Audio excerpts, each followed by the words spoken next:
Welcome back to the Big Grand Show. As always, thank you for joining me. If you could, hit that subscribe button down below and let's get right to it.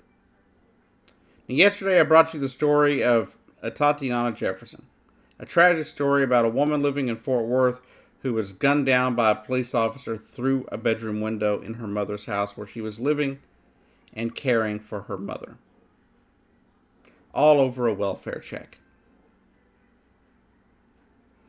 But there's a lot of reasons why this could have happened, and a lot of reasons how this guy would have been on such high alert or whatever that he would be around to shoot somebody like that. But there's no excuse.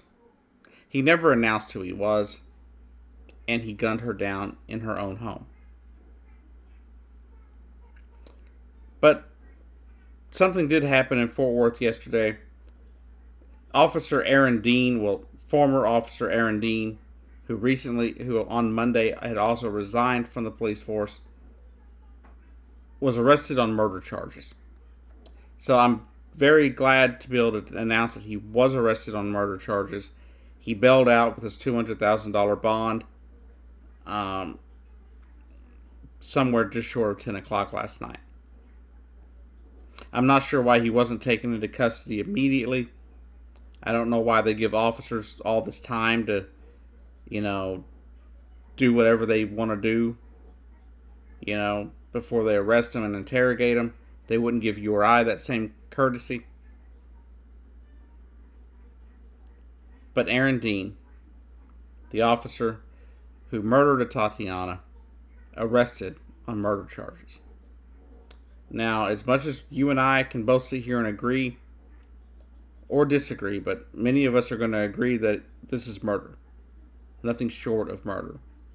But like I said yesterday, you may have a hard time keeping a murder charge, getting a murder charge to stick in this situation because it doesn't appear that there was any premeditation. But the question I have is if you go any other way, right? If you allow the jury to go through and say, oh, castle doctrine, stand your ground law. But an officer was on her property. Does that mean a burglar who shoots and kills somebody while they're robbing their home could say, stand your ground? Castle doctrine? I don't think it should happen that way. And I think it sets a bad precedent if this person doesn't go up for murder. But I don't think it's going to stick. I don't think a jury will convict on murder. I believe they'll convict on manslaughter, and maybe you can get a murder 2 charge out of it. I don't know. And doesn't count as a felony murder because, he was doing something that he shouldn't have been doing. Is he going to be seen as breaking the law by being in someone's yard without ever announcing who he was? I don't know. I'm no legal scholar. But based on what I've gleaned from watching the Amber Geiger trial and things like that, there may have to be some bit of premeditation for the murder charge to stick, and I don't think they're going to find it. But Aaron Dean has been arrested, charged with murder, and hopefully he will stand trial in the near future. Again, to the family of Tatiana, there's no words I can say. There's nothing I can say to take your pain away, to make you feel better. I can't say anything to bring Tatiana back. But I can say that you have people out here demanding justice for your loved one.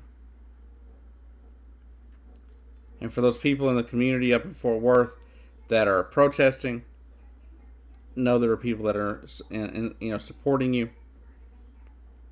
But I only ask one thing. I only ask one thing. I ask the same thing that I asked after Amber Geiger killed Botham Jean. Please keep it peaceful. A peaceful protest will go a lot further for your cause and a lot further in demanding justice for Tatiana than violence. From what I've seen, your protests have been peaceful, and just I hope they stay that way. Let the investigation play out. Let's see what happens. Let's hope justice is served, much like it was in the Amber Geiger case. But I hope he gets a better sentence than 10 years. And I don't really get it. I don't understand it. I don't understand why he did what he did. But anyhow, this has been the Big Ranch Show. I've been your host, Jacob Cagg. I'll see you down the road.